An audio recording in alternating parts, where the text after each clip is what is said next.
இந்த வீடியோவில் நாம் வேரியபிள்ஸை பற்றி பார்க்க போகிறோம். வேரியபிள்ஸ் அப்படின்னா கண்டெய்னர்னு சொல்லுவோம். இப்போ பொதுவாக கிச்சனில் நிறையா மசாலாஸ் எல்லாத்தையும் ஒரு கண்டெய்னரில் போட்டு ஸ்டோர் பண்ணி வச்சுருப்போம். அதை தான் நாம் கண்டெய்னர்னு சொல்லுவோம். அதே மாதிரி நீங்கள் ஒரு வேல்யூஸை ஸ்டோர் பண்ணி வைக்கிறதுக்கு உங்களுக்கு ஒரு கண்டெய்னர் தேவை. அந்த கண்டெய்னர் தான் நம்ம வேரியபிள்னு சொல்லுவோம். இதை நாம் எக்ஸாம்பிள் மூலிமா பார்க்கலாம். இப்போ x = ராம்னு கொடுத்துருக்கேன், y = 5ன்னு கொடுத்துருக்கேன். இப்போ பிரிண்டில் எக்ஸை நான் பிரிண்ட் பண்ணுறேன், தென் ஒய்யை நான் பிரிண்ட் பண்ணுறேன். இப்போ இதை ரன் பண்ணி பார்க்குறேன். ரன் பண்ணோடனே பார்த்தீங்கன்னா எக்ஸ் இருக்கிற இடத்துல ராம்னு பிரிண்ட் ஆகிருக்கு, ஒய் இருக்கிற இடத்துல 3ன்னு பிரிண்ட் ஆகிருக்கு. இது எப்படி பிரிண்ட் ஆகுது அப்படின்னா, எக்ஸ் இருக்கிற இடத்துல ராமுன்றது ஸ்டோர் ஆகிருக்கும், அதேமாதிரி ஒய் இருக்கிற இடத்துல 3ன்றது ஸ்டோர் ஆகிருக்கும்.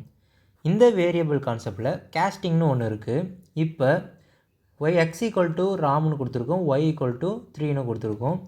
இதுவே x =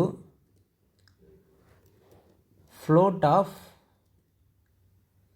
3ன்னு கொடுத்துருக்கோம்.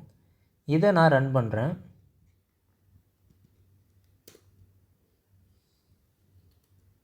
ரன் பண்ணோடனே பார்த்தீங்கன்னா 3.0ன்னு கொடுத்துருக்கோம். ஏன் அது ஃப்ளோட்டாக கன்வெர்ட் ஆகிடுச்சு அப்படின்னா, நாம் இப்போ இங்கே x = டைப் ஆஃப் 3ன்னு கொடுத்துருக்கோம். அதனால் இங்கே x இடத்துல ஃப்ளோட்டுன்னு ஆகிருக்கு. இதுவே இந்த இடத்துல நாம் இன்ட்டுன்னு கொடுத்தோம் அப்படின்னா இன்டீஜர் ஆல்ரெடி ஆகும். ஸ்ட்ரிங்குன்னு கொடுத்தோம் அப்படின்னா ஸ்ட்ரிங்குக்கு கன்வெர்ட் ஆகும்.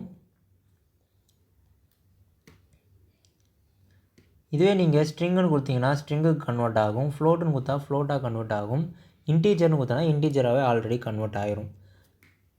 இந்த வேரியபிளில் இன்னொரு கான்செப்ட் பார்த்திங்கன்னா கெட் டைப்புன்னு ஒரு கான்செப்ட் இருக்குது. அதாவது இப்போ x =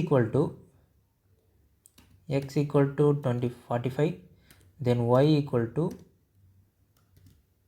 ராஜ் கொடுத்துருக்கேன். இப்போ பிரிண்ட் பண்ணும்போது பார்த்திங்கன்னா அதுக்கு முன்னால் நம்ம டைப்புன்னு கொடுத்தீங்க அப்படின்னா x என்ன டைப்புன்றது காமிக்கும். x என்ன டைப்புன்றது காமிக்கும். அதேமாரி நான் ஒய்க்கு நான் க்ரியேட் பண்ணிக்கிறேன்.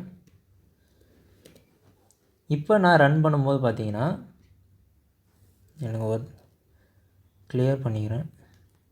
இப்போ நான் ரன் பண்ணுறேன். ரன் பண்ணும்போது பார்த்தீங்கன்னா ஃபஸ்ட்டு இருக்கிறது கிளாஸ் இன்ட்டுன்னு காமிக்குது, செகண்ட் இருக்கிறது ஸ்ட்ரிங்குன்னு காமிக்குது. நீங்கள் இது எரர் நிறையா வரும்போது பார்த்தீங்கன்னா நீங்கள் கண்டுபிடிக்கிறதுக்கு ஈஸியாக இருக்கும். இப்போ நான் சும்மா இந்த கான்செப்ட் மட்டும் சொல்கிறேன், எப்படி இதை கண்டுபிடிக்கிறன்றதை அதை மட்டும் நீங்கள் தெரிஞ்சு வச்சுக்கிட்டால் போதும். இதில் சிங்கிள் கோட்ஸ்னு ஒன்று இருக்குது, டபுள் கோட்ஸ்னு ஒன்று இருக்குது. இப்போ நான் x = சிங்கிள் கோட்ஸ்குள்ளே இப்போ சிங்கிள் கோட்ஸ்குள்ளே ராஜுன்னு கொடுக்குறேன், ராமுன்னு கொடுக்குறேன், டபுள் கோட்ஸ்குள்ளே ராஜுன்னு கொடுக்குறேன். இப்போ டபுள் கோட்ஸில் இருக்கிறது மட்டும் பிரிண்ட் ஆகுமா, இல்லை சிங்கிள் கோட்ஸில் இருக்கிறது மட்டும் பிரிண்ட் ஆகுமா, கெஸ் பண்ணி பாருங்கள். இப்போ நான் ரன் பண்ணுறேன், கெஸ் பண்ணி பாருங்கள். அதுக்கு முன்னாடி நான் அவுட்புட்டில் போட்டுக்கிறேன். print x then print y. Guess பண்ணிட்டீங்களா? இப்போ அவுட்புட் என்ன வரும்? எக்ஸ் இருக்கிற இடத்துல மட்டும் வருமா, இல்லை ஒய் இருக்கிற இடத்துல மட்டும் வருமா? எதில் எரர் வரும், எதில் எரர் வராது? ரன் பண்ணும்போது பார்த்தீங்கன்னா ரெண்டுமே பிரிண்ட் ஆகும்.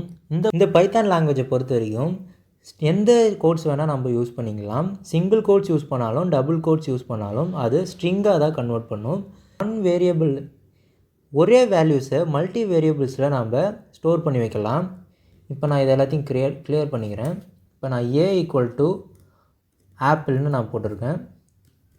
இப்போ நான் பிரிண்ட்டுக்குள்ளே ஏன்னு கொடுத்துருக்கேன். இப்போ நான் ரன் பண்ணுறேன். ரன் பண்ணோன்னே பார்த்தீங்கன்னா ஆப்பிள்னு பிரிண்ட் ஆகிருக்கு. ஒரு வேரியபிள் இருக்குது, அந்த வேரியபிளில் நான் ஒரே ஒரு வேல்யூஸை க்ரியேட் பண்ணியிருக்கேன், அதை நான் பிரிண்ட் பண்ணியிருக்கேன். இதுவே இங்கே மல்டி வேரியபிள் கொடுக்கணும் அப்படின்னா இப்போ a = b = cன்னு கொடுத்துருக்கேன், b = cன்னு கொடுத்துருக்கேன். இப்போ நான் பிரிண்டில் print b print b print c. இப்போ நான் ரன் பண்ணோம் அப்படின்னா என்ன ஆன்சர் வரும்? எரர் வருமா, ஆன்சர் வருமா? ஆன்சர் வந்திருக்கு ஆப்பிள் ஆப்பிள் ஆப்பிள்ன்ட்டு. அதாவது மல்டி வேரியபிள்ஸில் ஒரே ஒரு வேல்யூவை அசைன் பண்ணியிருக்கு. a equal to b equal to சின்னு கொடுத்ததுனால அது ஈக்குவலாகவே எல்லாத்துக்கும் வந்திருக்கு. இப்போ நான் இதில் a b c கொடுத்துட்டு இந்த ஆப்பிள் பக்கத்தில் ஆரஞ்சு அண்ட் கிரேப். இப்போ நான் ரன் பண்ணோம் அப்படின்னா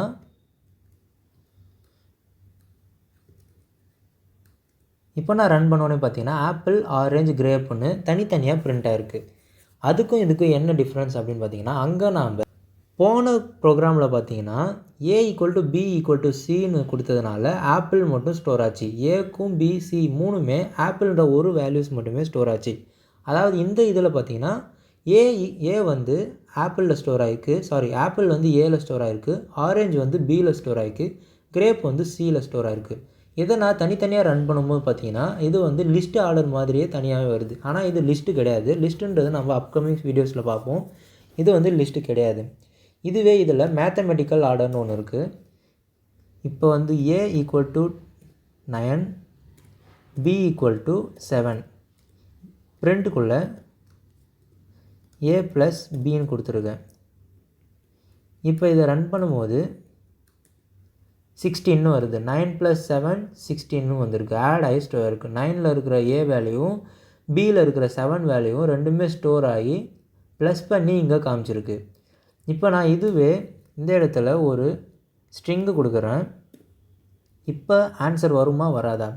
9 ராஜுன்னு வருமா இல்லை ஆன்சர் வராதா? கண்டிப்பாக ஆன்சர் வராது.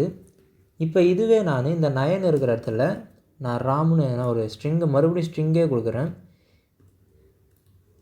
இப்போ வந்து ராம் ராஜுன்னு வந்திருக்கு.